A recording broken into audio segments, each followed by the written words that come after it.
C'est une des nombreuses informations pas tout à fait exactes diffusées sur son plateau. Le service public, ils sont en train de préparer. Alors visiblement, il passera plus, ce documentaire complément d'enquête. Contrairement à ce que répétait Pascal Praud la semaine dernière, complément d'enquête sur CNews, c'est bien ce soir. On vous décrypte les succès d'audience d'une antenne qui électrise les débats et qui est accusée par ses détracteurs d'être la première chaîne de désinformation en continu.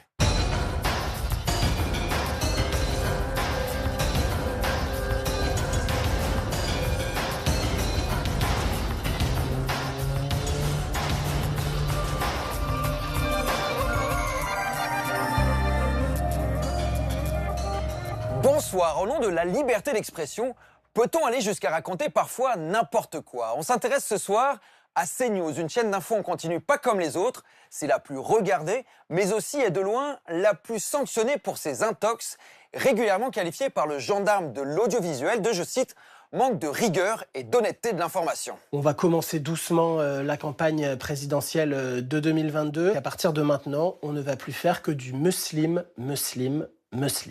Ce sont ces mots. Obsession pour l'islam et l'immigration, surexposition de l'extrême droite. On vous démontre, chiffres, documents internes et témoignages à l'appui, comment la chaîne du milliardaire Vincent Bolloré semble s'être mise au service d'un projet politique. Vincent s'est radicalisé, c'est évident. Ses plus proches collaborateurs disent ce qui l'intéresse, ce sont des médias de combat. On aurait adoré en discuter avec le présentateur vedette de CNews, officiellement adepte du débat. Quand t'es fort, tu viens. Moi, je peux aller sur n'importe quel plateau pour défendre ce que je dis là. Mais Pascal Praud a finalement décliné et il a même dissuadé une de ses fidèles chroniqueuses qui avait accepté de venir dans nos fauteuils rouges en l'appelant juste avant l'interview. On recevra donc un autre défenseur de CNews devenu député Rassemblement National après l'enquête de Lilia Melconian, Soigny Thiebaud et Pierre-Louis Devet.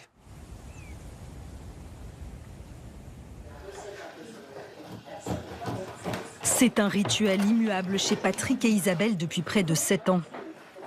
Prendre le petit déjeuner en regardant religieusement leur chaîne d'information préférée. La diversité dans les commerces de centre-ville, notamment dans les petites communes. Certains maires trouvent qu'il y a moins de diversité. Depuis quelques années, ils estiment qu'il y a par exemple trop de kebabs ou de barbershop.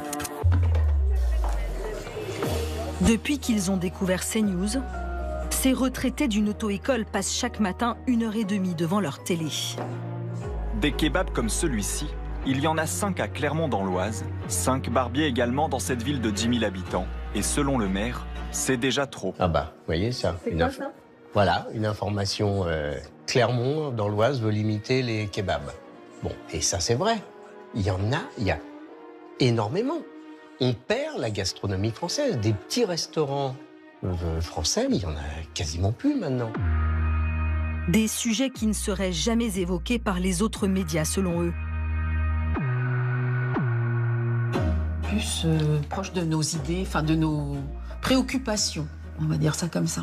C'est vrai que maintenant, on ose un peu plus parler de ce qui se passe en France.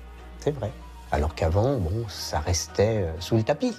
On ne voulait pas soulever la poussière, comme on dit. Sur quoi, par exemple ? Sur les problèmes, on va le dire, sur les problèmes d'immigration, les problèmes de laïcité. Il faut reconnaître que maintenant, il y a de plus en plus de problèmes avec une certaine religion. Et c'est pour ça que CNews essaye d'éveiller un petit peu les Français. Ce jour-là, le reportage sur les kebabs est passé 5 fois sur CNews et a fait l'objet de 2 débats en plateau. Le sujet a aussi été évoqué dans les 2 autres médias qui appartiennent au même groupe. Le Journal du Dimanche. Explosion des kebabs en France, comment le sandwich turc a conquis le pays. Et la radio Europe 1. Des kebabs, des barbershops qui poussent comme des champignons dans les villes moyennes, comme à Clermont, dans l'Oise. Vous n'avez pas le sentiment quand même que c'est une chaîne d'information qui crée de l'anxiété en faisant uniquement des sujets sur l'immigration, sur l'insécurité ? Oui, peut-être. Peut-être, mais les faits sont là quand même. Ce que les téléspectateurs de CNews ne sauront pas, c'est qu'en réalité, il n'y a pas d'explosion du nombre de kebabs en France. On en compte 9500, un chiffre stable depuis 10 ans. Un cabinet spécialisé dans les études de marché sur la restauration nous l'a certifié. Par comparaison, il y a aussi 15 000 pizzerias et 62 000 restaurants traditionnels. C'est parti. On va le mettre comme ça. Plus de 6 fois plus. Bonjour à tous et bienvenue sur Europe 1 jusqu'à 9h30 et sur CNews jusqu'à 10h30.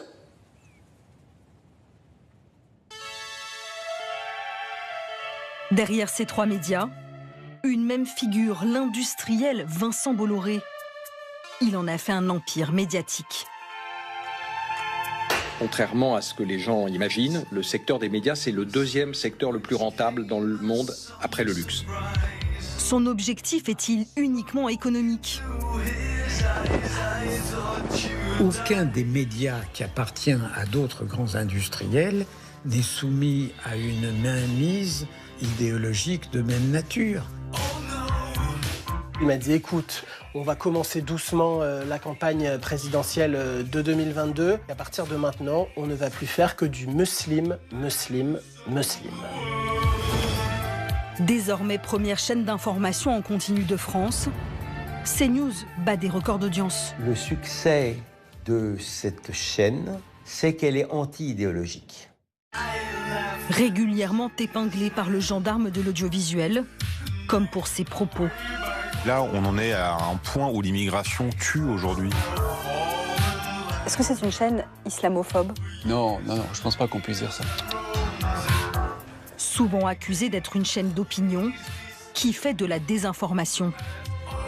Il doit y avoir une différence entre une liberté d'opinion, un pluralisme éditorial et la manipulation de l'information. Là, c'est complètement une fake news. Si je ne crois pas à quelque chose, je ne vais pas essayer de le mettre dans mes antennes. Décodage du programme derrière ce succès cathodique.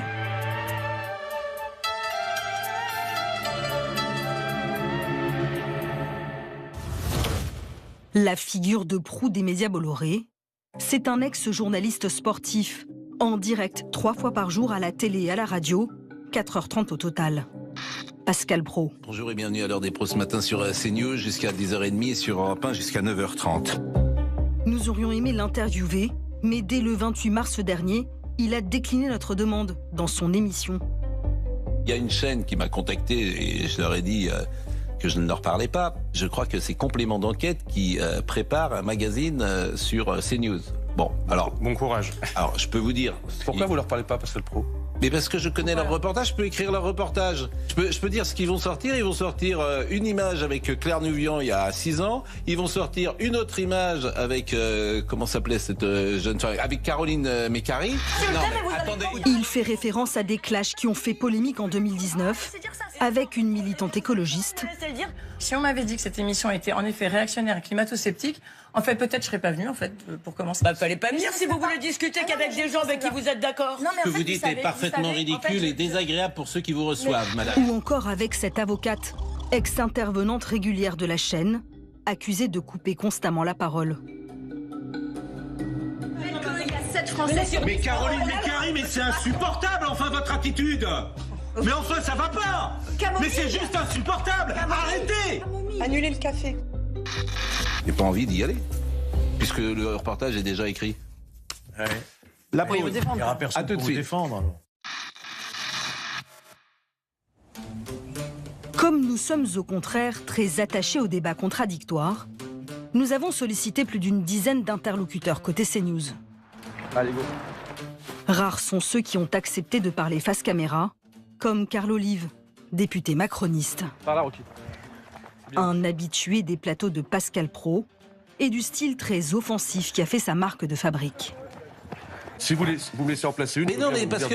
Mais dites 2 mots, mais en quoi vous avez un président de la République qui met le feu en permanence. Il y a des gens qui ont voté une motion de censure, c'est dans la Constitution, il explique que c'est anti-républicain. Bon, est-ce que je peux en placer une ? Non. Bon.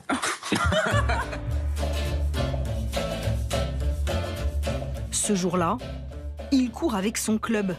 Une façon aussi de se préparer au combat télévisé.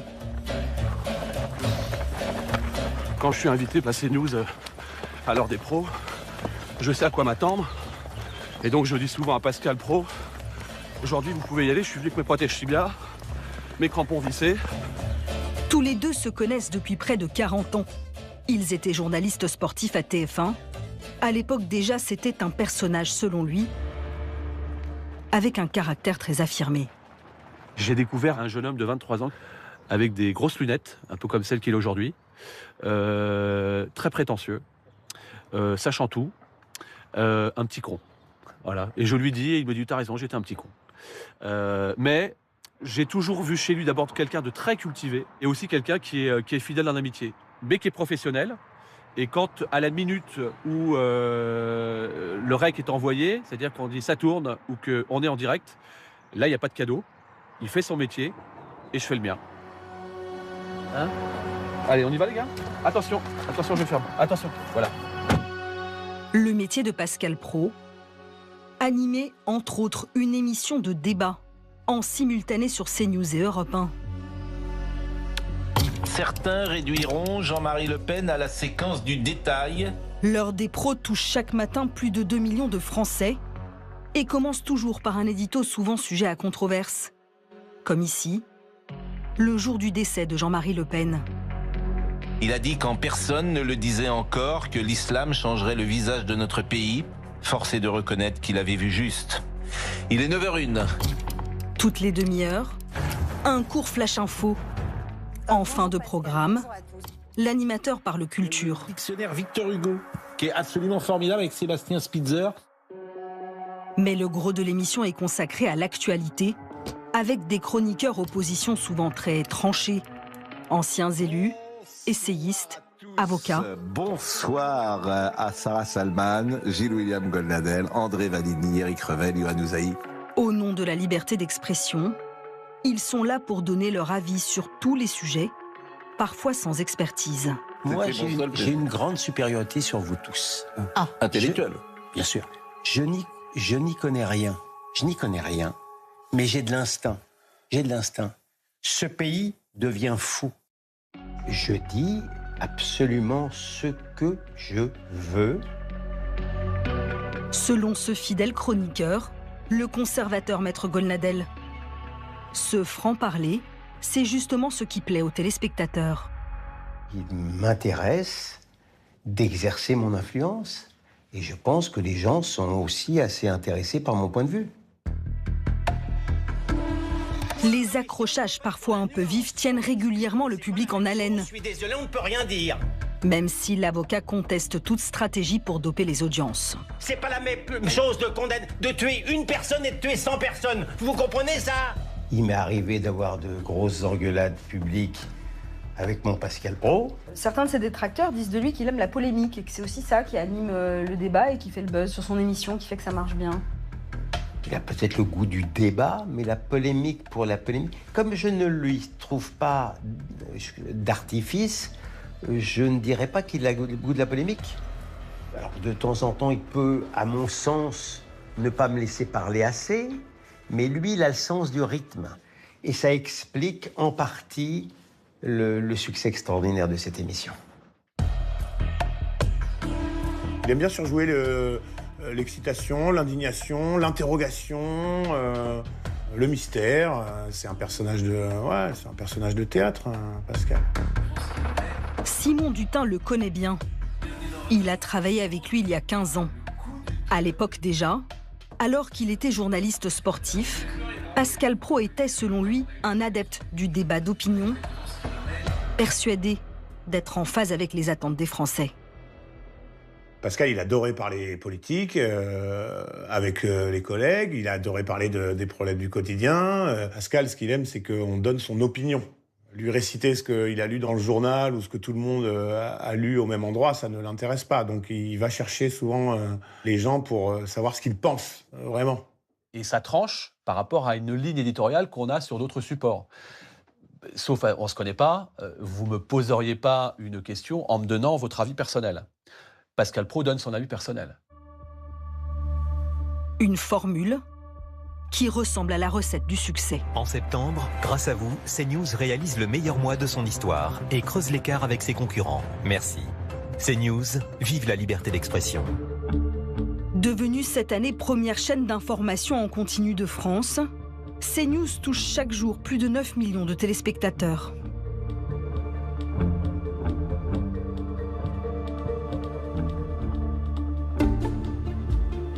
Derrière cette réussite, il y a aussi un puissant chef d'entreprise, Vincent Bolloré. L'industriel, un proche de Nicolas Sarkozy, marqué à droite, est très vite soupçonné de vouloir construire un empire médiatique pour imposer ses idées. Alors, les chaînes sont souvent à l'image de ceux qui les lancent.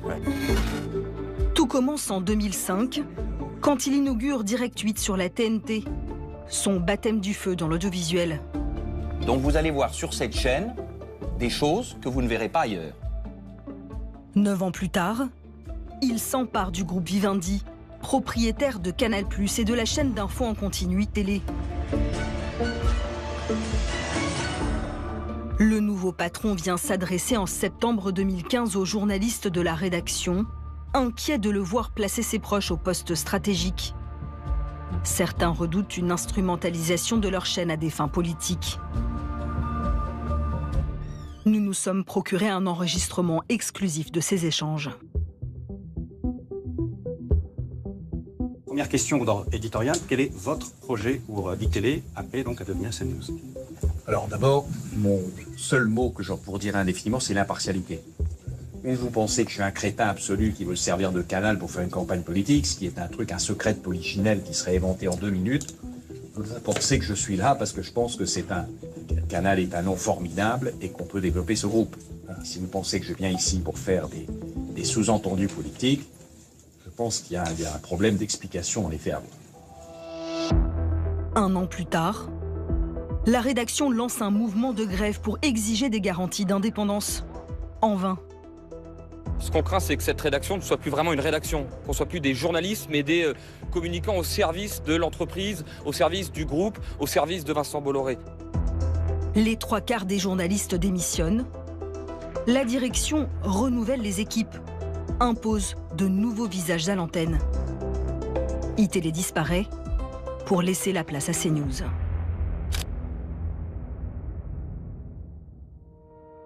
Un homme a suivi cette ascension de près. Alain Minc. L'ancien lieutenant de Vincent Bolloré a même participé au début de son aventure audiovisuelle.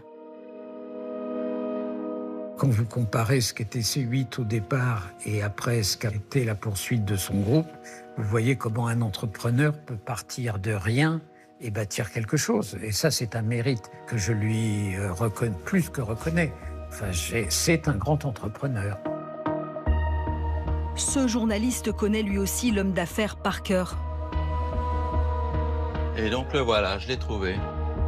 Le directeur de Challenge, un magazine économique prisé des grands patrons, a interviewé régulièrement Vincent Bolloré depuis les années 80. Il dit avoir vu l'industriel se transformer. Vincent s'est radicalisé, c'est évident. Ses plus proches collaborateurs disent ce qui l'intéresse, ce sont des médias de combat. Et ça, c'est un nouveau Vincent Bolloré qui est apparu au fil de la montée en puissance de CNews. Il y a eu une espèce de révolution copernicienne qui l'a amené à devenir un acteur des médias avec une finalité idéologique.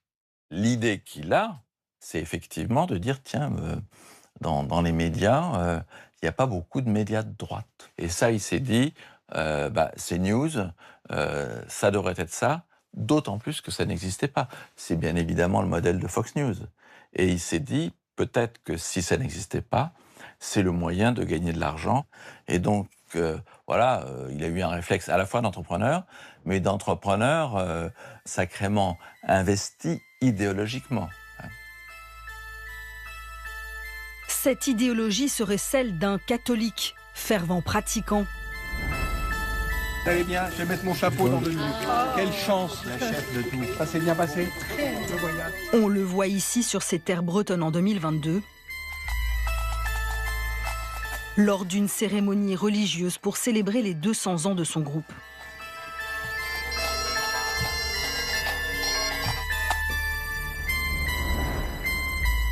Pour la journaliste du Monde Ariane Chemin, qui enquête depuis longtemps sur le chef d'entreprise, c'est sa vision de la France que véhicule l'antenne. Vincent Bolloré, c'est un catholique traditionnel, pas traditionnaliste, traditionnel, qui fait des pèlerinages, qui a des images pleuses dans son portefeuille. La religion catholique est chez elle sur le sol de France. Elle est née ici sur le sol de France. Lui, c'est l'église au centre du village, c'est préserver ce qui fait pour lui l'histoire française. Pour Vincent Bolloré, la religion est un moyen d'influer sur la politique. Il veut que la France reste catholique. C'est moins pour la religion qu'il dit ça que pour expliquer qu'il ne veut pas que l'islam devienne la première religion de France. C'est une obsession chez lui. Le catholicisme, c'est à la fois une culture et c'est aussi une vision politique. Et il a mis son empire médiatique au service de cette cause. Le tournant, selon elle, le début de la campagne présidentielle en 2021. Je crois qu'on a compris ce qu'était devenu Vincent Bolloré quand il a commencé à soutenir Éric Zemmour. Il a vu tout ce qu'il pouvait tirer de la personnalité d'Éric Zemmour. Il y a eu un feat entre les deux, il fait penser à peu près les mêmes choses. Bonjour à tous et bienvenue à l'heure des pros ce matin. Ce qui est frappant quand on écoute Éric Zemmour, c'est combien ce qu'il dit est personnel, unique, différent. Comme l'illustre cette façon de crier « Vive la République » et surtout « Vive la France ». Après avoir eu son siège de chroniqueur sur CNews pendant 2 ans... Bonjour à vous, Éric Zemmour. Bonjour, et je suis contente de vous retrouver.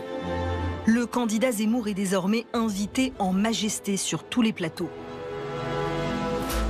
Zemmour est monté dans les sondages. Tout ça s'auto-alimentait et a permis que CNews devienne la première chaîne d'information, mais surtout devienne rentable. Contacté, Vincent Bolloré n'a pas souhaité nous répondre. Mais lors d'une commission parlementaire sur l'attribution des canaux de la TNT en mars 2024, le grand patron avait été interrogé, notamment sur le cas Éric Zemmour. La séance est ouverte. Monsieur Bolloré, menez-vous une mission politique à travers votre groupe médiatique, premièrement. Deuxièmement... Selon Éric Zemmour, c'est Vincent Bolloré en personne qui l'aurait convaincu de revenir sur CNews. C'était quelqu'un qui vendait des centaines de milliers de livres, qui était recherché par toutes les chaînes. Moi, j'ai déjeuné avec lui comme je déjeune avec beaucoup de monde. Et j'ai trouvé que c'était un garçon qui avait des idées, dans ce qu'il exprimait à l'époque, extraordinairement claires, et qui était compréhensible par les gens de la télévision. Et quand les gens de Canal l'ont choisi, donc c'est pas moi du tout qui l'ai mis à l'antenne. Il a été mis à l'antenne parce que tout le monde voulait le mettre à l'antenne. Sur le terrain, de nombreux journalistes affirment, eux, que la ligne éditoriale s'est largement politisée. Un ex-reporter a accepté d'en témoigner face caméra. Damien Deparnay était le correspondant de CNews à Lille. Il travaille désormais à France 3 Hauts-de-France. Qu'il existe une chaîne de droite en France, ça ne me choque pas. Moi, ce qui m'a posé problème, c'est à partir du moment où on va me demander des choses qui vont heurter ma déontologie journalistique et mon éthique. Selon lui, la volonté de CNews de valoriser Éric Zemmour était assumée, comme ce 16 septembre 2021. Le jour de la sortie du livre d'Éric Zemmour, la rédactrice en chef de l'époque m'appelle pour me demander d'aller faire un duplex dans une librairie. Je vais donc voir dans les librairies, il n'y a pas de dédicace d'Éric Zemmour de prévu. Le livre n'est même pas en tête de gondole. Donc je rappelle ma rédactrice en chef. Je lui dis, écoute, ça ne vaut pas un duplex. Et donc là, elle me répond, en fait, si, on veut absolument que tu fasses un duplex. Et elle va même demander à ce moment-là de prendre le livre, de le montrer à l'antenne et de lire la première page du livre, ce qui, évidemment, ne m'a jamais été demandé pour aucun autre livre politique ou autre. Donc, je refuse de faire ce duplex. Dans un mail que nous avons pu consulter, La direction lui demande alors de se justifier. Non, je ne refuse pas par principe. C'est juste que journalistiquement, il n'y a rien à raconter. Ce jour-là, je comprends qu'on n'est plus du tout dans une démarche journalistique, on est dans une démarche politique. Il décide de cesser toute collaboration. D'autres journalistes de CNews, sous couvert d'anonymat, nous ont confirmé avoir reçu les mêmes injonctions concernant le candidat Reconquête. Tu ne lâches pas d'une basket, on couvre absolument tous ces déplacements. C'était une consigne, on doit toujours être là où il est à tout moment. Et on ne couvrait absolument pas les déplacements des autres candidats qui étaient beaucoup plus en tête qu'Éric Zemmour dans les sondages, typiquement. Selon Damien Deparnay, une autre obsession animait la direction de la chaîne à l'époque, l'islam. En février 2021, ses chefs lui commandent un reportage pour le surlendemain, suite au témoignage d'un enseignant de Trappes.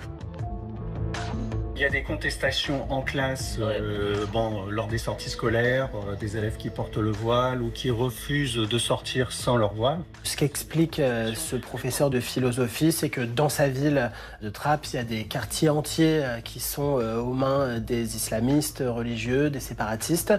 Et donc on va me demander d'aller tourner un sujet à Roubaix en l'occurrence, pour montrer qu'il y a d'autres villes en France qui sont concernées par ce phénomène. Vu la difficulté de recueillir des témoignages sur ce sujet sensible, il explique à ses chefs qu'il est impossible de réaliser ce tournage dans un délai si court. Il dit alors avoir reçu un appel du directeur de l'information en personne. Il va me dire, en fait, ce que tu vas faire, c'est que tu vas aller filmer des boucheries halal, tu vas aller filmer des gens en djellaba dans la rue. Ensuite, tu vas aller tendre ton micro à un représentant du Front National. Lui, il va te dire assez facilement que selon lui, il y a effectivement des fanatiques religieux dans les rues de Roubaix. Donc, là, je suis sidéré par ce qu'il est en train de me demander.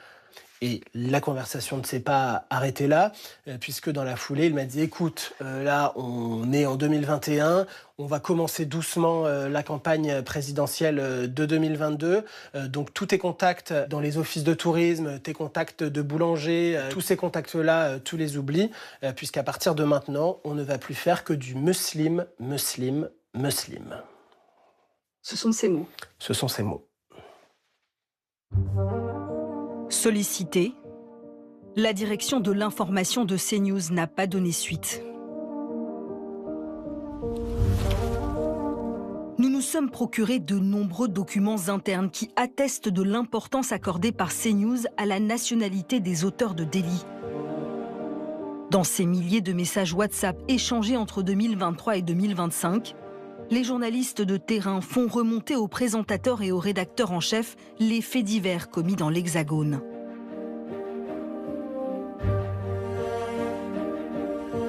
Une femme de 65 ans a été violée chez elle par un homme qui est entré de force. Nationalité ivoirienne, en situation irrégulière, sous le coup d'une OQTF. La plupart du temps, l'origine du mis en cause est indiquée. Et gare à ceux qui oublient de donner ce détail. Comme ce 28 mai 2022, quand des incidents éclatent autour du Stade de France lors de la finale de la Ligue des Champions. 3 jours plus tard... C'est l'heure du bilan, à la fois pour ceux qui ont été interpellés, pour les gardes... Une journaliste de CNews est en duplex depuis le tribunal de Bobigny pour relater les condamnations des fauteurs de troubles. Qu'en est-il ? 2 d'entre elles sont jugées pour vol avec violence. Un homme de 25 ans qui aurait volé la montre d'une victime mexicaine qui était venue assister au match. Et un autre homme âgé de 34 ans qui, lui, a volé le collier d'une victime britannique. Il est aussi... Dans ce direct et dans le groupe WhatsApp, elle ne précise pas l'origine des prévenus. Comme l'a révélé Mediapart, elle est alors sèchement reprise par le directeur de la rédaction en personne, Serge Nedjar. Marie, merci de préciser la nationalité des condamnés, anglais, espagnol. Oui, bien sûr, je le fais dans mes papiers. Pardon, j'ai oublié ici. selon les nombreux reporters que nous avons joints, cette question de la nationalité n'était pas sans arrière-pensée politique. S'il s'appelait Mohamed Abdelkader, bah oui, on se faisait un plaisir de le donner un peu en pâture sur le plateau télé pour que les pseudo-chroniqueurs ou éditorialistes qui étaient là puissent rebondir. Et puis derrière, oui, c'était pour créer du débat, quoi, faire de la polémique. Et ça a aidé dans l'esprit de la direction à faire ce lien qu'ils voulaient faire à tout prix entre l'immigration et la délinquance. En gros, à la fin, pouvoir dire s'il n'y avait pas autant d'immigrés, en fait, il n'y aurait pas autant de filles violées, d'agressions, de vols dans le métro, etc. quoi. Et ce côté je fais peur et il faut se méfier de l'autre, quoi. L'autre étant, en gros, oui, les musulmans, quoi, pour caricaturer. Pourtant, ce lien de causalité entre étrangers et insécurité n'existe pas. Et c'est la science qui le dit. Le CEPI, un centre de recherche rattaché au gouvernement, a recensé tous les travaux sur le sujet. D'après lui, les études concluent unanimement à l'absence d'impact de l'immigration sur la délinquance. Mais sur CNews, ils sont rares à pouvoir porter ce genre de discours, comme cet ex-secrétaire d'État socialiste. Mes amis de gauche me disent « tu sers de caution, tu ne devrais pas y aller ». Les gens de droite m'insultent sur les réseaux sociaux parce que quand ils regardent CNews, ils n'aimeraient voir que des gens de droite. André Valigny, chroniqueur régulier, parle lui d'obsession de l'islam sur la chaîne Info. Il y a quelque chose qui revient souvent dans le débat, qui nous oppose beaucoup, c'est que pour Pascal Praud et d'autres, l'identité française, c'est d'abord l'identité judéo-chrétienne, les racines judéo-chrétiennes. Le jour des funérailles du pape, il s'agace en plateau. On parle beaucoup du pape, du catholicisme, du christianisme, c'est très intéressant, mais inévitablement, vous revenez sur l'islam. Votre obsession, c'est l'islam. Hein. On ne peut pas parler du christianisme, du pape, de l'Église catholique sans revenir sur l'islam. C'est incroyable. C'est incroyable. Est-ce que c'est une chaîne islamophobe ? Non, je ne pense pas qu'on puisse dire ça.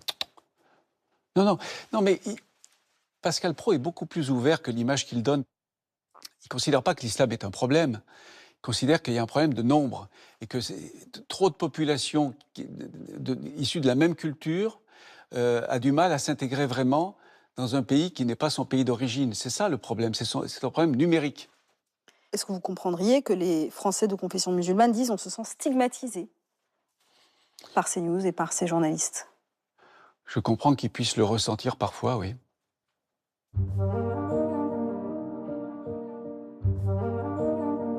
Pour savoir si CNews est vraiment obsédé par l'islam comme il l'affirme, nous avons utilisé un outil de l'Institut national de l'audiovisuel. Il permet de savoir combien de fois un terme est mentionné sur les différentes antennes. Par exemple, entre 2020 et 2024, le mot « islam » a été utilisé à 30 993 reprises sur CNews, soit au moins 2 fois plus que les chaînes concurrentes. Le mot « immigration » à 69 353 reprises, soit 2 à 3 fois plus. Des choix éditoriaux qui valent parfois à la chaîne d'être taxée de xénophobe. Est-ce que dire il faut stopper la migration, est-ce que pour vous c'est xénophobe ? Non, il faut la réguler. Non, mais est-ce que pour vous c'est xénophobe de dire de considérer que tous les problèmes de la France sont dus à l'immigration. Mais qui dit ça ? Que c'est le problème. Vous me l'avez dit un jour. Mais qui dit ça ? Mais qui dit ça ? L'immigration est le problème dont découlent tous les autres. C'est un problème dont découlent tous les autres. Est-ce que la sécurité découle de l'immigration ? Non. Ah bon ? Mais non. Et à Marseille, c'est quoi le Tunisien ? Mais oui, vous prenez un cas particulier. Je prends un cas qui vient de se passer, pardonnez-moi. Il y a des délinquants d'origine immigrée, il y a des délinquants de souche française. Pour tenter de savoir s'il y a une instrumentalisation de l'information sur CNews, nous avons fait analyser le traitement à l'antenne d'une actualité tragique. Le meurtre de Louise, 11 ans, assassinée en rentrant de son collège en février dernier. Nous serons extrêmement prudents sur la question de l'enquête. Mais force est de constater qu'on vit un nouveau drame. Grâce à un logiciel, Force est de constater qu'on vit un nouveau drame. Nous avons retranscrit une semaine de direct des 4 chaînes info du 7 au 14 février que nous avons confié à une sémiologue, chercheuse franco-américaine à la prestigieuse université de Stanford.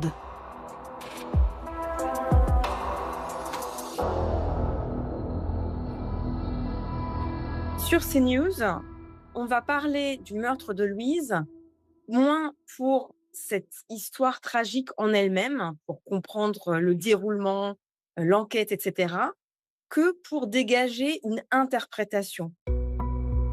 Dès les premières heures de sa disparition, la famille de la fillette demande à ce qu'il n'y ait pas de récupération politique du drame qui la frappe.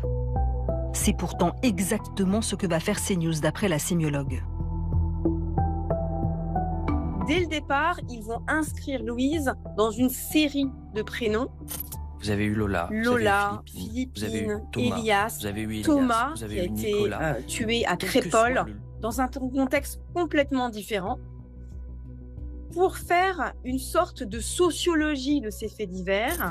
Philippine en septembre, Louise aujourd'hui, des familles détruites et le soupçon qu'elle le soit par des individus qui n'ont rien à faire sur le sol de France existe. Le sous-entendu est que ce sont des enfants français qui ont été tués par des personnes sous OQTF ou bien issues de l'immigration. Au bout de 5 jours, un adolescent français, Owen, avoue le crime. CNews a pourtant débattu de l'immigration pendant toute cette séquence d'actualité.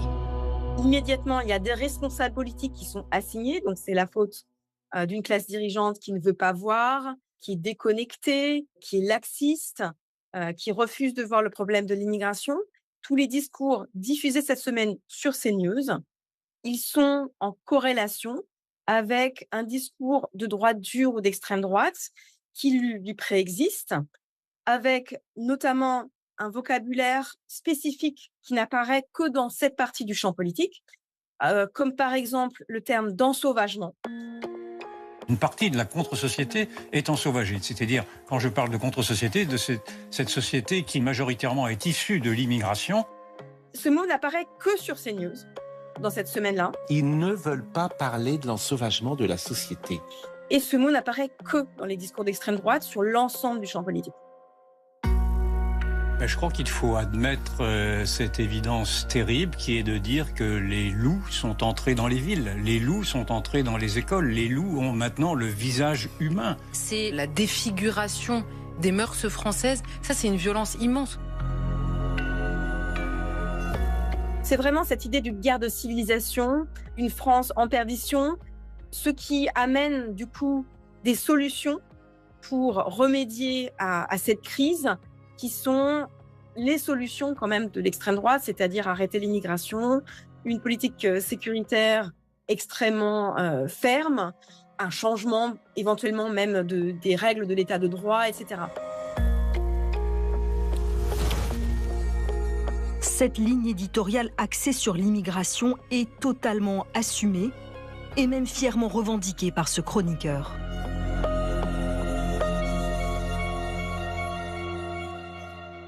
Avant CNews, il y avait des faits d'actualité, il y avait des faits divers qui étaient dissimulés, dont on ne parlait pas parce que ça gênait la bien-pensance. Quelle bien-pensance? Je ne comprends pas très bien en quoi. Ne faites pas semblant de ne pas comprendre. Soyons concrets, dites-moi. Ne faites pas, je veux dire par exemple, tous les problèmes d'insécurité issus de l'immigration étaient largement mis sous le boisseau. En réaction à cela, il me semble que CNews a donné une respiration de liberté particulière dont je sais gré à M. Bolloré. Pour marteler leur message, les médias de la sphère Bolloré vont-ils jusqu'à rapporter des faits erronés? Ils sont parfois accusés de désinformation. Il y a 2 mois, par exemple, un bandeau de bas d'écran diffusé sur CNews sème la confusion dans une commune d'Île-de-France. À Charenton-le-Pont, des habitants s'opposent à l'accueil de réfugiés gazaouis logés dans l'hôtel de ville. L'information est diffusée 104 fois entre 21h30 et 23h. Sauf qu'elle est fausse, selon le maire LR de la ville. Il n'y a aucun ressortissant gazaoui qui ait été installé à l'hôtel de ville de Charenton, ni hier, ni avant-hier, et pas davantage au cours des mois précédents. 5 réfugiés ont bien été hébergés dans la commune, mais c'était dans un hôtel et dans le cadre d'un rapatriement sanitaire à l'initiative du Quai d'Orsay. Qu'est-ce que vous vous êtes dit quand vous avez reçu cette capture d'écran avec ce bandeau? Dans un premier temps, incrédule, puisqu'il s'agissait évidemment d'une fake news. Ensuite, le sentiment de révolte m'a envahi, hein, c'est-à-dire que je ne comprenais pas qu'il n'y ait finalement aucun appel au cours de cette soirée de la rédaction de cette chaîne pour dire bon, on vous joint pour bien s'assurer que cette information est véridique. Interrogé par des administrés, le maire doit démentir et saisit l'Arcom, l'autorité qui régule l'audiovisuel. Quant à la direction de la chaîne, questionnée sur l'origine de cette information inexacte, elle ne nous a pas répondu. L'association fondée par cet humanitaire a elle aussi été victime d'une polémique montée de toutes pièces selon lui. Quel âge? 4 mois. Bonjour, 4 mois. Utopia 56 soutient ici 130 personnes exilées sans logement. Qu'est-ce que ça vous fait de voir des enfants arriver ici? Ça fait du bien parce qu'on a passé des années avec eux dans les rues de Paris, à droite, à gauche, sous des ponts. Donc ce lieu prêté par une entreprise, ça fait plus d'1 an, depuis juillet 2024 qu'on est là. Donc c'est un citoyen et un entrepreneur qui a du cœur. Un hébergement financé à 100% par un particulier. Dans le budget de l'association, il n'y a pas un centime de l'État. Contrairement à ce qu'affirme CNews en commentant ce sondage CSA, institut appartenant lui aussi au groupe Bolloré. Plus de 6 Français sur 10 favorables à l'arrêt des subventions versées aux associations pro-migrants. Une majorité pour que l'État ferme les robinets. 61% des Français, en clair, veulent qu'on arrête de donner de l'argent public aux associations pro-migrants. Gauthier Lebret, sur ce thème, il y a un vrai clivage gauche-droite. Vrai clivage gauche-droite, absolument. Alors on peut citer SOS Méditerranée, Utopia 56, différentes associations qui viennent en aide aux migrants sur Terre comme... L'État financerait Utopia 56. Utopia 56, il y en a beaucoup d'autres. Elle milite pour l'accueil... Une information erronée reprise sur Europe 1. En accusation, État qui les finance pourtant extrêmement généreusement. L'État qui pourtant finance massivement ces associations. On sait que c'est de l'ordre du milliard d'euros que chaque année on verse à des associations comme Utopia 56 qui reçoit beaucoup de financement. La plupart des fonds chez Utopia 56, elle provient en partie de fondations privées, de type Fondation de France, Fondation pour le logement des personnes défavorisées, etc. Et une grosse partie aussi, pour moitié voire plus, de dons de particuliers. Nous avons vérifié. À part 4 000 € donnés depuis 4 ans par la ville de Tours, tous les fonds proviennent du privé. On est quand même dans une machine de propagande à grande échelle où on doit monter les uns contre les autres. Et c'est ça qui fait peur. C'est qu'on peut imaginer qu'on va faire porter les maux des associations et puis des pauvres gens qui sont en face de nous sur les maux de la France. C'est de leur faute. C'est eux, en fait. Ils prennent votre argent. Aussi accusée à tort par Europe 1 d'ouvrir des squats, selon elle, l'association a saisi la justice.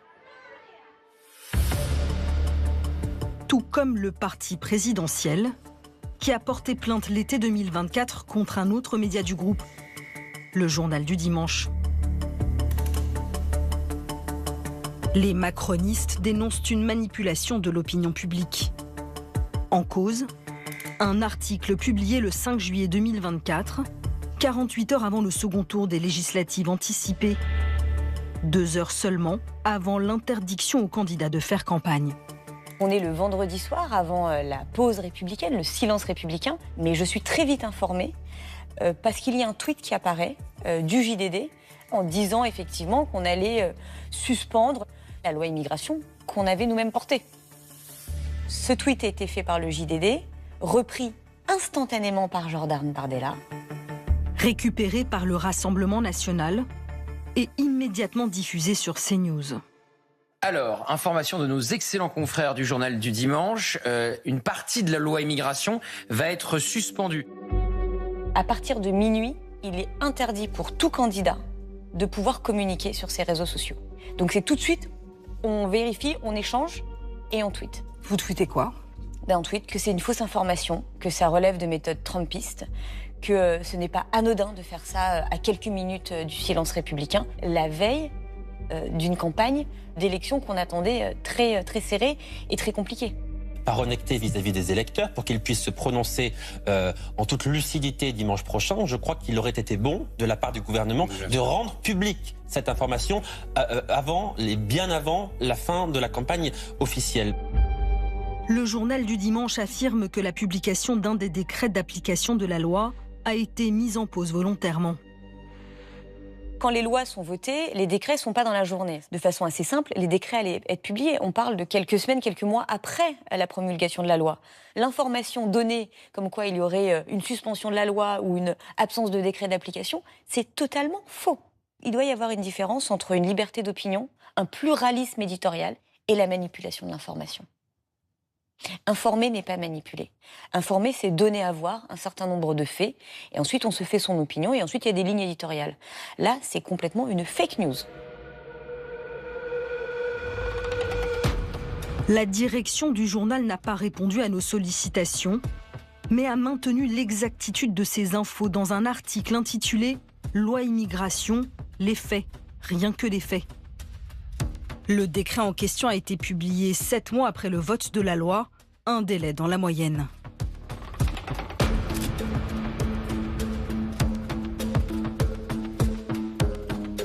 Accusation de fake news, d'instrumentalisation politique. CNews, comme toutes les autres chaînes d'infos, est tenue de respecter des règles déontologiques imposées par la loi, mais aussi par le gendarme de l'audiovisuel, l'Arcom. Ce dernier signe avec chaque chaîne privée de la TNT une convention qui fixe toutes ses obligations. Comme ne pas inciter à la haine ou à la violence et ne pas encourager les comportements discriminatoires. Ou encore, respecter une présentation honnête des questions prêtant à controverse, en particulier par une distinction entre la présentation des faits et leurs commentaires. CNews est la plus épinglée. Depuis 2017, 14 alertes, dont 8 sanctions et 6 mises en demeure, contre 5 mises en demeure pour BFM TV, 1 pour LCI et aucune pour France Info, d'après les données publiées sur les sites de l'Arcom et Légifrance. Pourquoi s'inquiéter ? Le réchauffement climatique anthropique est un mensonge, une escroquerie. Pour ces propos climato-sceptiques qui contreviennent à ses obligations d'honnêteté et de rigueur, la chaîne a dû payer 20 000 €. Je voulais qu'on parle ce matin de ce qui se passe à Pau, où un collège a été obligé de céder aux pressions de parents musulmans pour mettre à la disposition des élèves des salles de prière à l'occasion d'un voyage scolaire de géologie. 50 000 € pour cette information erronée. En 2022, il y avait 234 300 exactement interruptions volontaires de grossesse enregistrées en France. C'est aussi la première cause de mortalité dans le monde, 73 millions en 2022. Enfin, 100 000 € pour avoir mis l'IVG sur le même plan que le cancer et le tabac. La chaîne est la seule à avoir dû payer des amendes. 8 au total. Elle a conservé son canal en 2025. Face à la commission parlementaire sur la TNT, le grand patron Vincent Bolloré a dénoncé une forme d'acharnement. Et je pense que les chaînes de Canal sont scrutées à la loupe par des tas de gens qui ne souhaitent pas, pour des raisons diverses, soit de concurrence, soit de, je sais pas, en tout cas n'ont pas envie qu'elles demeurent, et font tout un bruit considérable auprès de l'Arcom en disant « regardez, c'est affreux, etc. etc. » Vous savez, le plus grand saint pêche 7 fois par jour dans la religion chrétienne, donc on a de la marge. Je vous remercie, chers collègues. Tous ces rappels à l'ordre sont-ils pris en compte par la chaîne d'information ? Dans son contrat, CNews a aussi l'obligation d'assurer le pluralisme de l'expression des courants de pensée et d'opinion, en veillant à ce qu'il y ait une variété des sujets, une diversité d'intervenants et une pluralité de points de vue sur son antenne. En 2021, elle a été mise en demeure pour des problèmes de temps de parole politique, la gauche notamment étant reléguée en pleine nuit.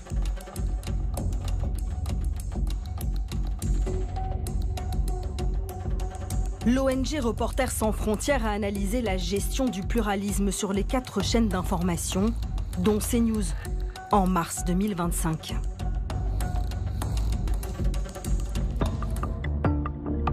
Elle a notamment scruté la couverture de la condamnation de Marine Le Pen pour détournement de fonds publics dans l'affaire des assistants parlementaires européens le 31 mars dernier. On a écouté les 2 créneaux horaires de forte audience qui suivent la décision. Donc la décision est rendue à 11h. On a analysé le premier créneau prime time le soir de 18h à 21h et le lendemain matin de 8h à 11h. L'objectif ? Étudier le temps passé sur les plateaux à défendre, critiquer ou tout simplement expliquer factuellement la décision de justice. Là, on a le comparatif CNews, France Info, BFM, LCI. Ce qu'on peut noter, c'est que sur France Info et sur BFM, on est sur une couverture qui est assez équilibrée. On a autant de personnes qui passent leur temps à expliquer ou à défendre cette décision de justice que de personnes qui la critiquent dans leurs propos. Donc là, on a un décalage qui est encore une fois assez marqué sur CNews. La différence est abyssale. Le temps passé à défendre la décision de justice ou à l'expliquer, c'est presque 11 minutes, contre 2h26 consacrées à critiquer la décision de justice ou à la défense de Marine Le Pen. Voici, selon l'étude, le temps passé par Pascal Praud à donner son avis personnel sur 1 heure d'émission. 11 minutes 48, contre 10 secondes maximum sur les chaînes concurrentes. Sur le fond, j'ai dit, cette affaire, je la trouve bien légère.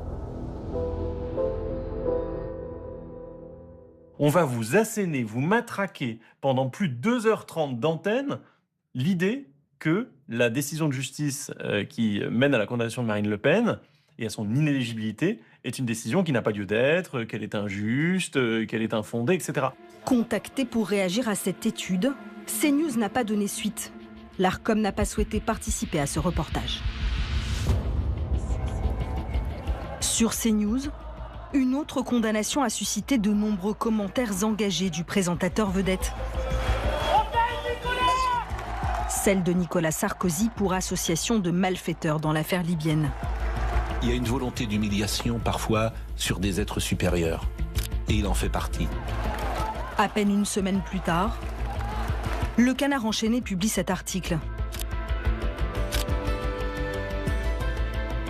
Le 24 septembre, veille de sa condamnation à 5 ans de prison, Nicolas Sarkozy a dîné avec Pascal Praud dans un palace parisien. Le petit gueuleton s'est tenu avenue Kléber, au Péninsula, en présence de 3 couples. Une information vigoureusement démentie à l'antenne par Pascal Praud.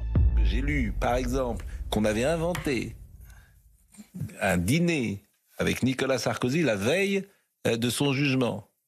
C'est évidemment faux. Toute la presse française reprend ça. Je n'ai jamais dîné avec Nicolas Sarkozy la veille de son jugement, et je précise que je n'ai jamais mis les pieds dans un hôtel qui s'appelle le Peninsula. Mais plusieurs sources que nous avons contactées nous affirment que ce dîner a bien eu lieu.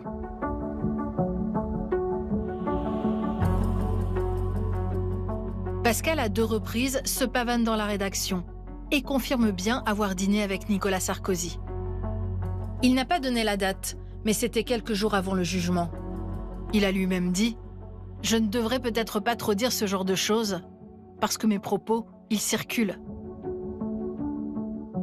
Pour en avoir le cœur net, nous avons appelé Pascal Praud. Il ne sait pas qu'il est enregistré. C'était un dîner avec nos femmes à la rentrée, dans un endroit qui était évidemment pas Peninsula, Et on était, ce dîner-là, on n'a même pas, avec Sarkozy, tu parles pas du procès devant sa femme et devant la mienne et tout ça, c'est des conneries. Par honnêteté pour vos téléspectateurs, vous vous dites pas je vais assumer de l'avoir rencontré, je dénonce la collusion entre journalistes et politiques dans d'autres actualités, mais je l'assume pas quand il s'agit de moi. Je le rencontre tout le temps, vous dis-je. Et pourquoi vous l'assumez pas à l'antenne alors? J'ai simplement démenti une information, point. J'ai dit, on me fait dîner avec Nicolas Sarkozy la veille, c'est pas vrai, je suis pas allé au Peninsula, point. Vous avez quand même couvert l'actualité de son procès et de sa condamnation, donc vous pensez pas que ça influence le journaliste que vous êtes? Mais moi, j'ai pas besoin d'être influencé. Moi, j'ai défendu Nicolas Sarkozy sur l'exécution provisoire, point. Dire que Nicolas Sarkozy est un être supérieur, ça n'a rien à voir avec l'exécution provisoire. Je pense qu'effectivement, c'est quelqu'un qui a un parcours, une intelligence, une énergie. Alors, si vous appelez ça supérieur... C'est vous qui l'avez dit. Je l'ai vu à l'antenne, je me suis dit, tiens, c'est intéressant, en quoi c'est une information? C'est comme en sport, si vous voulez, il y a des gens qui sont premiers, des gens qui sont deuxièmes, et ceux qui sont premiers, ils sont supérieurs, voilà. Un peu plus d'un mois avant, l'Arcom avait demandé à CNews plus de mesures, de rigueur et d'honnêteté dans le traitement des procédures judiciaires. L'un des leitmotifs de CNews est aussi de dénoncer le laxisme de la justice et le triste sort des victimes. Comme ce jeune homme, agressé sexuellement quand il était mineur et reçu par Jean-Marc Morandini. Vous avez eu peur à un moment de se dire personne va nous croire au fond, parce que comment prouver ça quand c'est quelque chose qui se fait en tête à tête, quasiment, que ce soit sous la douche ou dans une voiture. L'agresseur, je ne sais pas s'il a été interpellé, il encourt quand même 3 ans de prison, 45 000 € d'amende. Il faudra voir quelle sera la sanction pénale. Vous savez bien que ça veut rien dire. Oui. Il encourt, ça veut rien dire. C'est la peine maximum. Non, voilà. La loi existe. Ça ne veut rien dire. Oui, ça ne veut rien dire parce qu'après, qu'est-ce qu'il va avoir? Il va avoir du sursis. S'il est prompt à s'insurger contre l'indulgence supposée des juges, le présentateur et sa chaîne semblent beaucoup plus tolérants quant à ses propres condamnations pour harcèlement sexuel et corruption de mineurs. C'est arrivé quand j'avais 15 ans. Pour être tout à fait honnête, j'ai pensé au pire. J'avais rédigé une lettre quelques semaines après le premier procès en disant que moi je voulais en terminer. Il y a 10 ans, Axel rêvait de faire un stage dans l'audiovisuel. Fan de Jean-Marc Morandini, il le contacte sur les réseaux sociaux. C'est la première fois qu'il témoigne face caméra. Il était très réactif et il utilisait un vocabulaire qui me mettait à l'aise en tant que jeune qui parlait à quelqu'un qui était beaucoup plus âgé que moi. Il me parle un peu d'une série qu'il souhaite mettre en place.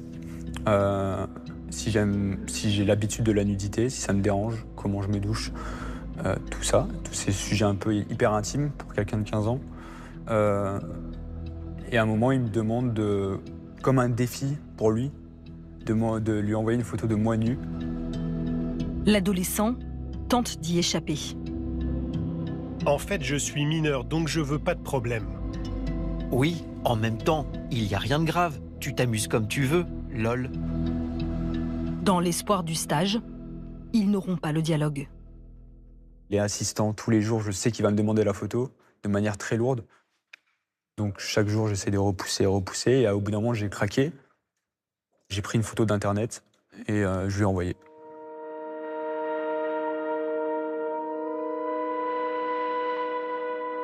Ce jour-là, Axel et un autre plaignant découvrent la décision de la cour d'appel. 2 ans de prison avec sursis, inscription au fichier des auteurs d'infractions sexuelles, une peine aggravée. Les avocats de Jean-Marc Morandini ont saisi la Cour de cassation. En attendant, il reste à l'antenne de CNews. Ces patrons disent présomption d'innocence. Présomption d'innocence, mais par contre, il a ruiné l'adolescence de certaines personnes. Pour l'instant, son groupe Canal+ privilégie le business à la protection des mineurs et des enfants. En tant que victime, c'est un combat qui est très difficile à mener. Et comment voulez-vous que d'autres victimes aillent porter plainte quand on se dit « Ah mais quoi que je fasse, ça ne va rien changer ». Et il va toujours garder son aura, sa caisse de résonance, parce qu'il a une émission quotidienne à la télévision. C'est un pied de nez très malsain que fait Canal+ à l'intégralité des victimes, à l'ensemble des victimes de violences sexuelles, d'agressions sexuelles, de toutes ces choses-là. C'est une image catastrophique qui renvoie. Ni Jean-Marc Morandini, ni ses avocats, ni CNews n'ont accepté de répondre à nos questions. Les médias du groupe Bolloré continuent d'avancer, déterminés à bousculer les codes. Je pense que le succès de cette chaîne, très populaire au sens littéral du terme, c'est qu'elle est anti-idéologique. Elle est contre l'idéologie en général. Et je me permettrais de dire que pas forcément l'idéologie gauchisante, mais l'idéologie, le prêt-à-penser. Bien sûr que CNews oriente la bourre, parce que oui, ça installe une petite musique. Parce que la télévision, c'est quand même pour beaucoup de gens un instrument où on dit des choses sérieuses, vérifiées. Donc quand vous avez quelqu'un qui vous répète tous les jours, et en plus de manière décuplée, parce qu'il ne faut pas oublier que c'est tout un système. C'est-à-dire que ce que vous entendez sur CNews, vous l'entendez ensuite sur Europe 1, vous le lisez dans le JDD, ça travaille les esprits, évidemment. À moins de 2 ans de l'élection présidentielle, la première chaîne d'information en continu de France compte bien peser dans le débat public.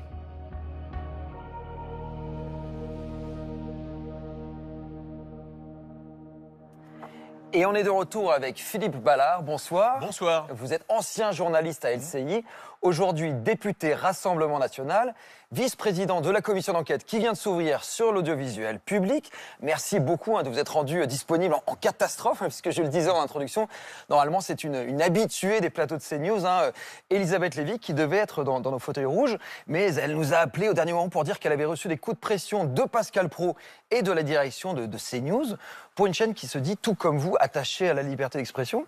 C'est pas terrible d'interdire à un de ces visages de venir porter la contradiction, non ? Bah, écoutez, ça faut leur poser la question. Moi, je suis porte-parole du Rassemblement National. J'aime bien le débat, j'aime bien la confrontation. Vous le rappeliez, j'étais journaliste 40 ans, et pas que sur la chaîne dont vous avez parlé, mais sur de belles radios. On a demandé au total à une vingtaine de personnalités de CNews. Normalement, ce sont des gens qui expliquent qu'ils aiment bien le débat, qui sont interdits d'antenne sur le service public. Et pourtant, ils ne viennent pas s'expliquer quand on a des chiffres et des faits à leur opposer. Bah, écoutez, il faut leur poser la question. Moi, j'ai répondu favorablement parce que j'aime bien m'expliquer sur mon ancien métier, en plus, pendant longtemps, sur une chaîne d'information en continu. Et puis, on est ravis de vous recevoir puisque vous avez effectivement plusieurs légitimités et plein de choses à nous dire. Est-ce que vous diriez, comme l'a déjà affirmé l'ancien garde des Sceaux, Éric Dupond-Moretti, que CNews est la première chaîne de désinfo en continu de France ?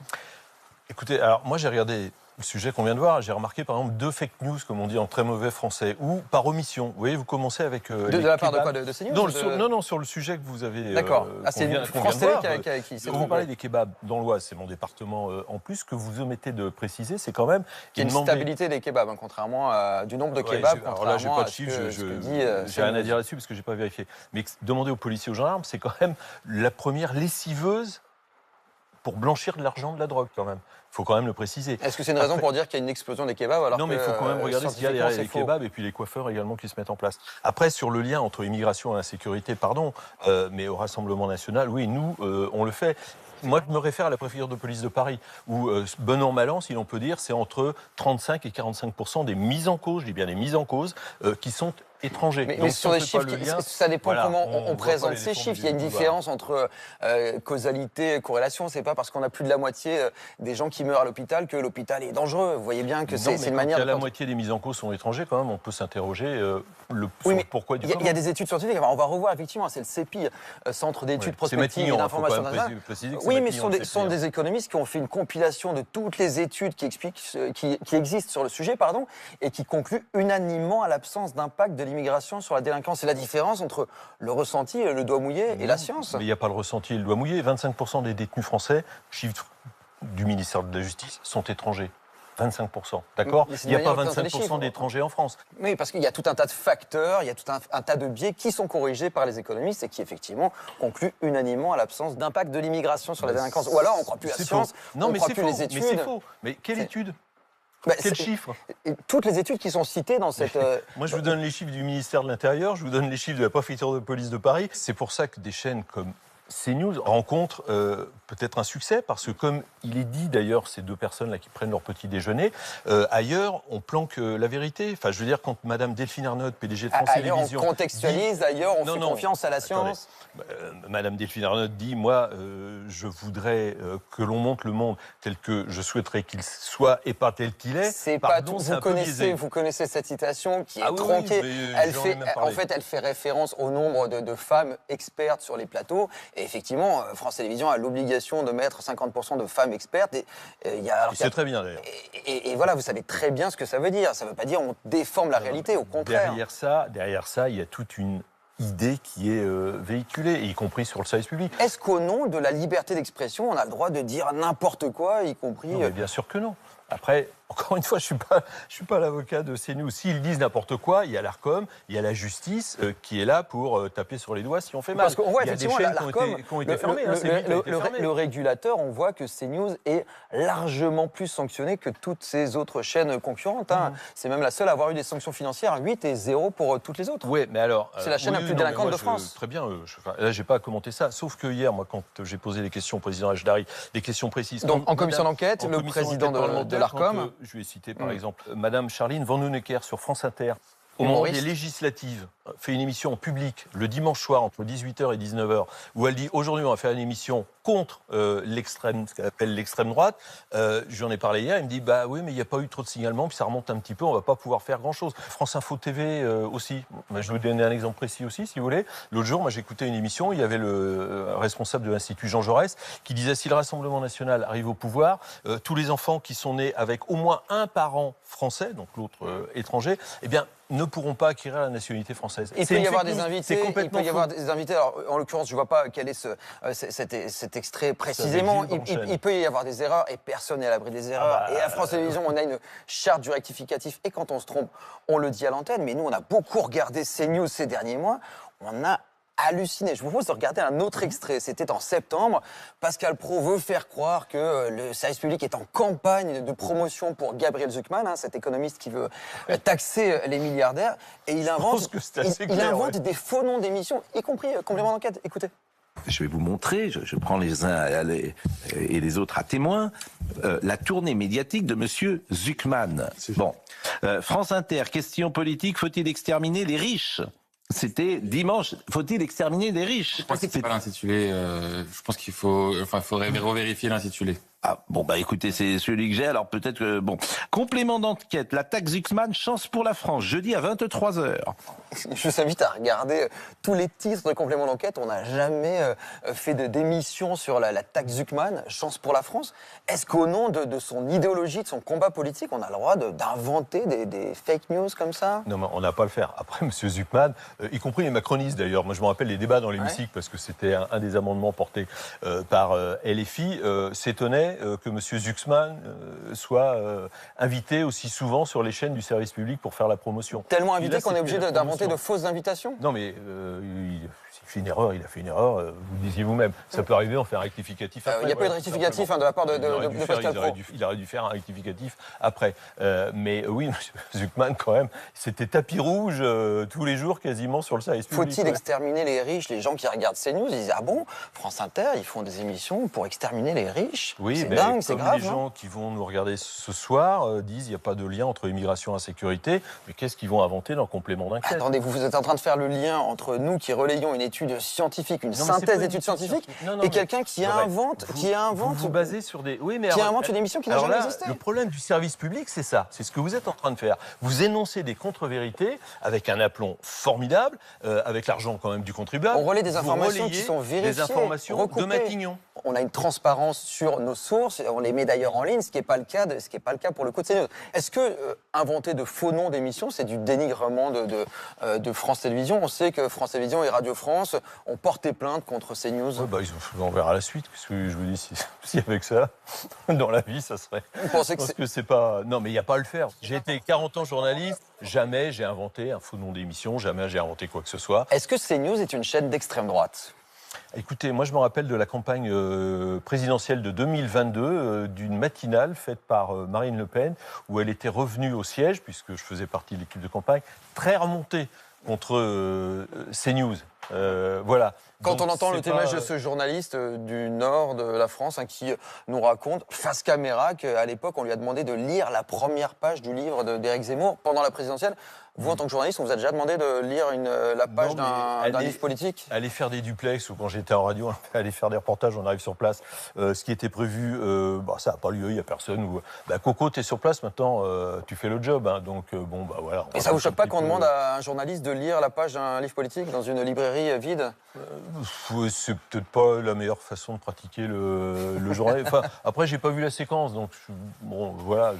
Quand on regarde cette étude de Reporters sans frontières dévoilée cette semaine, qui montre que les hommes et les femmes politiques de gauche sont diffusés la nuit sur CNews pendant que les gens dorment, alors que l'extrême droite est diffusée très majoritairement en prime time, est-ce que c'est pas une manière de... Là, c'est rien de nouveau sous le soleil ou sous la lune, C'est-à-dire si l'on veut. Moi, je me rappelle de campagne présidentielle. C'est pas le cas chez les concurrents de CNews. Où on diffusait M. Asselineau, M. Poutou à les meetings. 1 heure, 2 heures, 3 heures, 4 heures, 5 heures. Des tout petits candidats, mais pas des forces donc politiques importantes. Donc on faisait... il se passait ce qu'on voit absolument là. Quand on a su que vous seriez notre invité, on a regardé, on a vu que vous étiez cité dans une décision de l'ARCOM et CNews. Ça date de 2021. À l'époque, vous étiez candidat du Rassemblement national et le gendarme de l'audiovisuel est tombé sur CNews parce que ils se sont rendus compte que vous aviez été invité 9 fois en 18 jours, une fois tous les 2 jours. Et CNews ne vous a pas présenté auprès de l'ARCOM comme étant du Rassemblement national. Vous étiez comptabilisé comme quelqu'un de tout à fait neutre. Est-ce que c'est pas une manière de dissimuler un petit peu le temps de parole de l'extrême droite? Écoutez, moi je découvre ça, mais hier on a fait remarquer à M. Hajdaric, patron de l'ARCOM, que par exemple M. Dupond-Moretti n'apparaissait pas quand il intervenait à l'antenne comme une personnalité politique, pas plus que Mme Duflot, pas plus que Mme Ségolène Royal, alors qu'a priori quand même ils ont une petite carrière politique. Ça c'est à vérifier, ça, c'est à vérifier, mais là, est-ce que c'est de la triche là, de vous présenter comme une personnalité neutre alors que vous êtes en réalité candidat de l'extrême droite? Je pense que c'est donc au moment de la campagne des élections régionales où Jordan Bardella m'avait demandé, ce que j'ai accepté évidemment, et j'ai démissionné instantanément de ma chaîne, d'être candidat. Donc je pense que j'étais assez clair dans mes propos à l'antenne. Les gens devaient très vite remarquer que j'étais candidat du Rassemblement national. L'ARCOM qui a dû mettre en demeure CNews pour ses... tête de liste, c'est marqué tête de liste Rassemblement national à Paris. Donc j'avais le discours du Rassemblement national. Je pense que voilà, je ne pouvais pas le planquer. Hein. Sur le temps de parole politique, cette fois-ci, c'est pas l'ARCOM, c'est pas France Télé, c'est pas RSF qui a fait une étude, c'est le journal Marianne, Hexagone. A priori, Marianne, c'est pas forcément toujours des grands amis du service public. Ils ont remarqué qu'en septembre, le temps de parole dans les matinales, donc dans les 4 vérités, c'était un tiers sur France 2. Et en revanche, sur CNews, 75% du temps de parole pour la droite et l'extrême droite, 21% pour le centre et 4% pour la gauche et l'extrême gauche. Alors, ce que je sais, c'est que quand il y a eu la commission d'enquête parlementaire, alors une autre, sur l'attribution des chaînes de la TNT, il y a des groupes politiques, je pense aux écologistes, Mme Taillé-Polian, qui a dit « jamais on ira sur CNews ». Alors, s'ils n'y vont pas, c'est sûr que le temps de parole, il a tendance à baisser. Ils y vont, mais on les diffuse la nuit. Reprenez les chiffres des invités des matinales sur le service public radio, où on est extrêmement en retard. En tout cas, c'est imparable. Entre CNews et France 2, qui respecte le plus l'égalité du temps de parole d'après vous? Oui, mais peut-être que France 2, la gauche y va, alors que visiblement sur CNews et Europe 1, ils s'en cachent pas, ils disent non, on n'y va pas. Donc, Alors l'an dernier, vous l'avez dit, vous faisiez également partie de la commission d'enquête parlementaire sur la réattribution des fréquences TNT. Est-ce que pendant cette commission d'enquête, vous avez auditionné notamment Vincent Bolloré, l'actionnaire tout-puissant du groupe Canal et de CNews, on vous a dit toute la vérité, rien que la vérité. Je propose d'écouter ce que disait Vincent Bolloré à l'époque. Avez-vous déjà été à l'origine d'une ou plusieurs émissions sur votre chaîne, sur vos chaînes? Directement, non. Quand je suis arrivé chez Canal, j'ai fait 0 émission. Comme vous l'a dit, et Serge Nedjar, et Gérald Brice-Viret, et Maxime Saada, de même qu'ils ont déclaré que je ne les avais jamais gênés ou poussés sur des programmes. Voilà, donc à écouter Vincent Bolloré, il n'a aucun rôle éditorial. Et alors on a été très surpris parce que l'été dernier, Philippe de Villiers, qui a aujourd'hui son émission sur CNews, raconte comment il a été approché par Vincent Bolloré, qui serait venu le voir, qui lui aurait dit « ta parole manque, elle est attendue ». Philippe de Villiers lui aurait répondu « mais je ne suis pas un homme de télévision, je ne suis ni chroniqueur ni éditorialiste ». Et Vincent Bolloré lui aurait répondu « eh bien, on inventera une formule où tu seras les deux ». Ce qui est le cas. Chaque semaine, maintenant, Philippe de Villiers a son émission d'1 heure. Qui a menti, Vincent Bolloré ou Philippe de Villiers? Non mais écoutez, encore une fois, moi je suis député Rassemblement National, ancien journaliste, porte-parole du Rassemblement National, et je ne suis pas porte-parole de CNews ou du groupe Bolloré. Donc je... Savoir si Vincent Bolloré vous a menti sous serment, c'est important. Bah, d'après ce que je lis, il lui a demandé de revenir. Bon, cela dit, il fait de bonnes audiences. Est-ce que Vincent Bolloré, vous pensez qu'il vous a menti les yeux dans les yeux quand il a dit qu'il n'avait pas de rôle éditorial, qu'il n'était pas à l'origine des missions? Ah ben, qu'un patron fasse savoir qu'il faudrait peut-être aller actionnaire, par là, il n'est pas patron. par là, par... Et normalement, il n'a pas le droit. Enfin, un actionnaire, il est patron. Dont ça se déroule dans beaucoup de chaînes, et je l'ai connu dans le service public. Parce que donc, pas de rôle éditorial officiellement pour Vincent Bolloré. Il n'y a pas que Philippe de Villiers qui a dit autre chose. Michel Onfray aussi, qui a eu aussi son émission grâce à Vincent Bolloré, si on l'écoute. Quand Vincent Bolloré me demande de faire cette émission, je me dis, mais il y a la possibilité de parler à plein de gens, ça donne non pas des droits, mais des devoirs. Ce que dit Michel Onfray, oui, ça donne des droits et des devoirs. Oui, mais il dit aussi que c'est Vincent Bolloré qui lui a demandé de faire une émission. Donc, écoutez, il faut lui demander. Moi, qu'est-ce que vous voulez que je lui dise? En tant que membre de la commission d'enquête, savoir si Vincent Bolloré vous a dit la vérité ou s'il vous a menti sous serment, ça ne vous intéresse pas? On pourra poser la même question pour tous ceux qu'on va auditionner dans la commission d'enquête parlementaire sur le service public.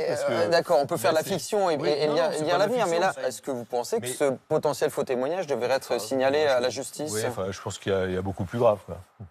Donc ça vous paraît pas gênant? C'est pas que c'est pas gênant ou gênant, il fait de l'audience... Je crois qu'il fait 1 million de téléspectateurs. Je parle de Philippe de Villiers. Onfray, il doit faire 700 000, 800 000 le samedi. Donc voilà.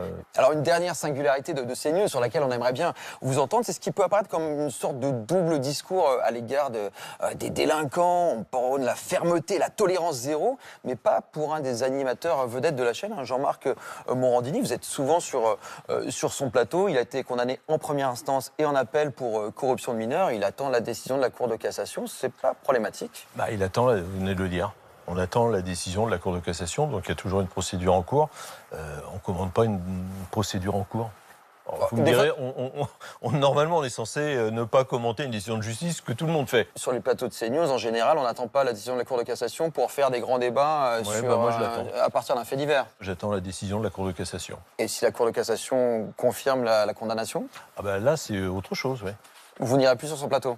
C'est autre chose, c'est une condamnation de prononcer. Effectivement, comme on dit, les cartes sont rebattues, oui. Eh bien, merci beaucoup Philippe Ballard d'avoir accepté notre invitation. Merci à vous tous de nous avoir suivis. Ce soir, à la rédaction en chef, c'était Séverine Lebrun et Clément Castex, Julien Paul Simon à la préparation des plateaux, Jérôme Plessis à leur réalisation. Tout de suite, c'est Nous les Européens, présenté par Éléonore Gay. Excellente fin de soirée à tous sur France 2.